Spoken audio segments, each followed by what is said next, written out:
Welcome to Giants Nation player profiles and projections. And today we're starting off with John Michael Schmitz, the 6'4", 320-pound center, 26 years old, and was a second-round pick. He's heading into year 3. JMS just hasn't taken the steps to be the center that we hoped he'd be coming out of Minnesota. You want to know something that's messed up, though? Is the Giants were so bad last year that on our award show at the end of the year, I voted JMS most improved because there's really no one else who fits the category. And Micah, and here's how you know no one fit the category. Micah McFadden got the fan vote for most improved 2 years in a row. That's impossible to win it 2 years in a row. I hope everyone is taking Prozac with this episode. But I don't think that it's so bad. John Michael Schmitz hasn't panned out to be what they hoped he would be. But again, I don't think that he's like horrendously bad. I think that he's a below average starter right now. And again, his life has not been made easy either. Anybody who's operated on this team in the last 2 years has not had an easy life. Anyone that's operated on this offense in the last 2 years has not had an easy life. John Michael Schmitz has hands in his butt under center, and he's had Daniel Jones, Tyrod Taylor, Tommy DeVito, Drew Lock. I mean, it hasn't been easy for anybody. So I don't want to just, blanket carpet bomb John Michael Schmitz as being a bad player. He hasn't been what we expected him to be. He hasn't been, good, but there are much worse problems on this offense. What I will say is that I'm a little upset that he still isn't moving his feet. And I think that that's kind of like his biggest problem is he stops his feet and then gets turned around. I think athletic limitations have hurt him much more than I had anticipated of him coming out of college, because I thought he was so technically sound. And again, he is fairly technically sound. When you watch him play, it's like, oh my God, the hand usage is terrible, the footwork is terrible. It really is kind of like athleticism and core strength that has been his issue. And you thought, like, because he can work leverage fairly well. He's got the wrestling background, that he would kind of figure that stuff out, and he just hasn't, and you talked about him like not being horrendously bad, but like he has been bad, right? And if you look at some, efficiency numbers, he's been, bottom of the league. And right now, without having watched film and ranking every center, I think he's probably like 18th to 23rd as far as centers go. But at the end of the day, like, second round pick, you got to, and at the center position too, you got to be top half of the NFL at minimum. So he's been pretty disappointing, So, in this past year in pass protection, he gave up 15 games, 6 sacks, 5 quarterback hits, and 17 pressures. The third most total sacks, hits, and pressures, the most sacks for center. Now, I will say this. I wish I could go back and figure out how to adjust that efficiency number, because I think he got credited with 3 sacks that he didn't deserve of, because the Giants ran this like pop-out protection where when they had the mugged up linebackers both in the A-gaps, and if one of them went out into coverage, JMS would go out and block the defensive end, right? And for some reason, he was getting credited for those. I don't know. That's a protection, the pop-out protection. A lot of most guys don't like to use it. The Giants did use it, and JMS kind of used it right, but he got credited for some of the sacks I don't think he will deserve to. But even then, like, it was still bad. He was 29th out of 32 centers in pass blocking efficiency, which, in his rookie season, he was 32nd out of 32 in pass blocking efficiency.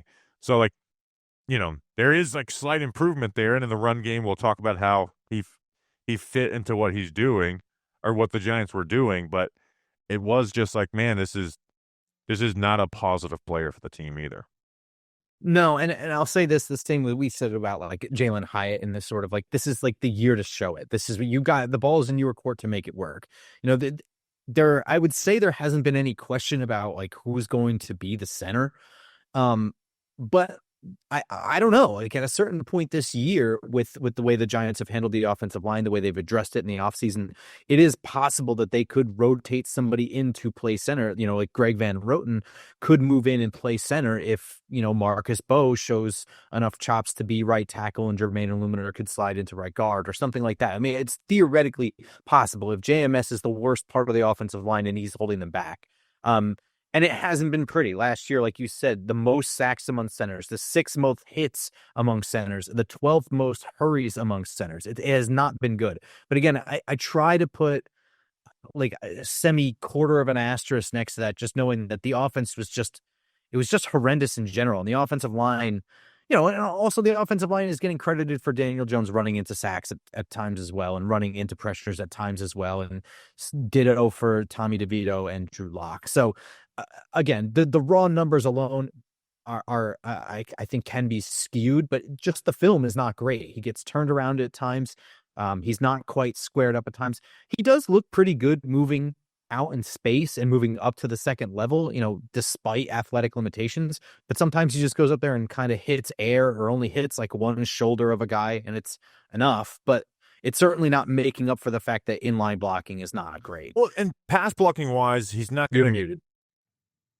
Son of a gun. Pass blocking wise, it's not someone who, like, these bad defensive tackles are just going to work. But when he's facing like these good pass rushing defensive tackles, and especially the ones that have, you know, some big time strength, you know, like Vita Vea or whoever, like they'll dominate, they'll make him look silly. And like he needs to do better against those guys because, you know, because he's got like decent footwork, he's got good hand usage, like, but again, he just lacks that, like, that strength and athleticism to mirror those guys where it leaves them in trouble with them.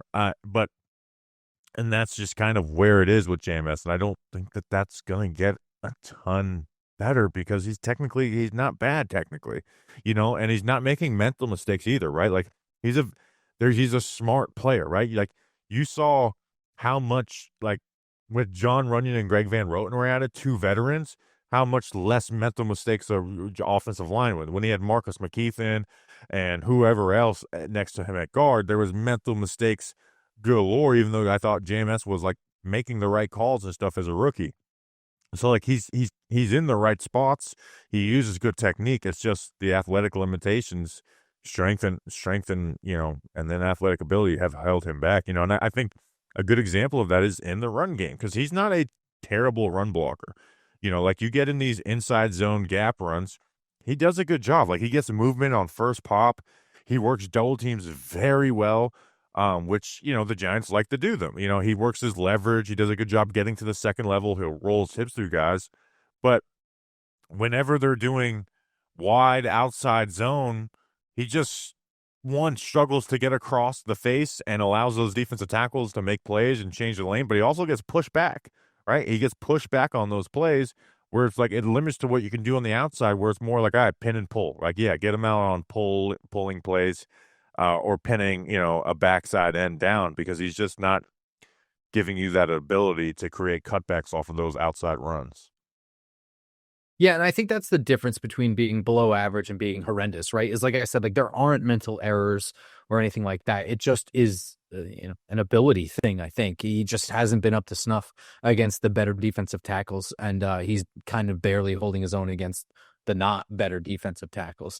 And to your credit as a run blocker, I don't think that he's bad at all. I think he's, you know, I would say average as a run blocker. He's had his up games, like last year against Cleveland, he ranked well. Against Carolina, I think like the whole offensive line did well run blocking.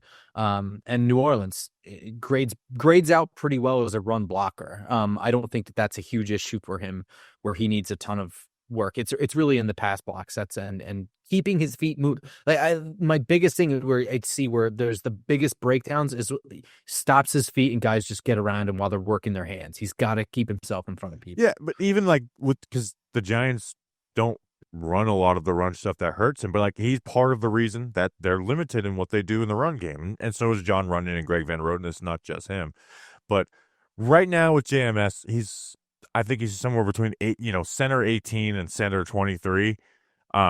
He struggles one-on-one against better pass rushers. He has a lot put on his plate mentally and handles that well. He works well on inside runs and double teams, and he struggles to hold up and get to his spots on outside runs. Like, that's just kind of where it is with JMS, and I don't think there's much more that needs to be added to it.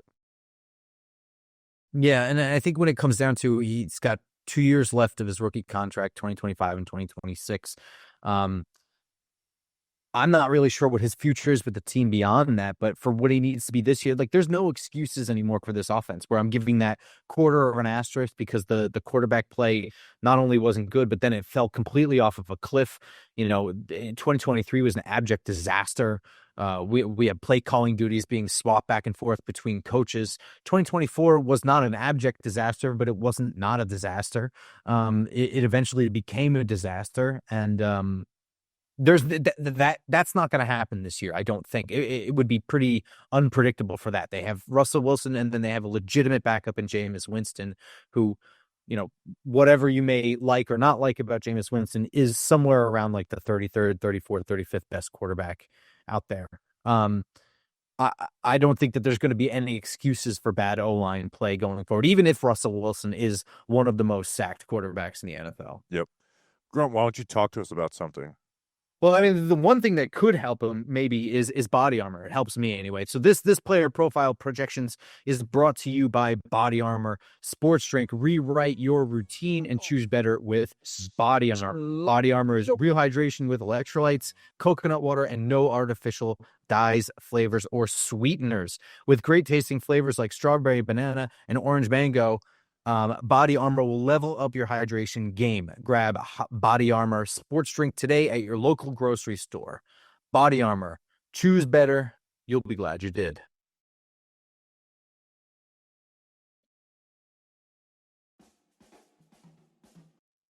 What'd you say? I said you'll be glad you did. If you're playing sounds, I'm not hearing them. I don't know what's going on. We thought we ran into something where I can just play audio through my computer, and it didn't work. I looked up guy yelling sound on YouTube, and it was pretty loud. All right, let's talk about, you'll be glad you did. Let's talk about Darius Alexander, 6'4", 310-pound, 24-year-old rookie out of Toledo, a third-round pick. Grump, he's athletic, he's strong, and he's long. He was able to bully the small school competition that he played at Toledo. He strikes, extends, gets push, and finishes plays. I've said this line a million times, and, until he starts playing games, it's going to be something I talk about when people bring up Darius Alexander. We saw him at the Senior Bowl. He really stood out down there. And we always have your first watches after the Senior Bowl where you're like, all right, this guy flashed, had no idea who he was. I want to do a write-up on you. Darius Alexander was write-up number one on Sunday after the Senior Bowl week. It was dated February 2nd. There were people who were talking about it taking Alexander at 34. I wasn't on board with that, but I did also think he would be gone by 65. So the Giants need defensive tackle help a ton, and they're hoping they got that with Darius Alexander in the third round.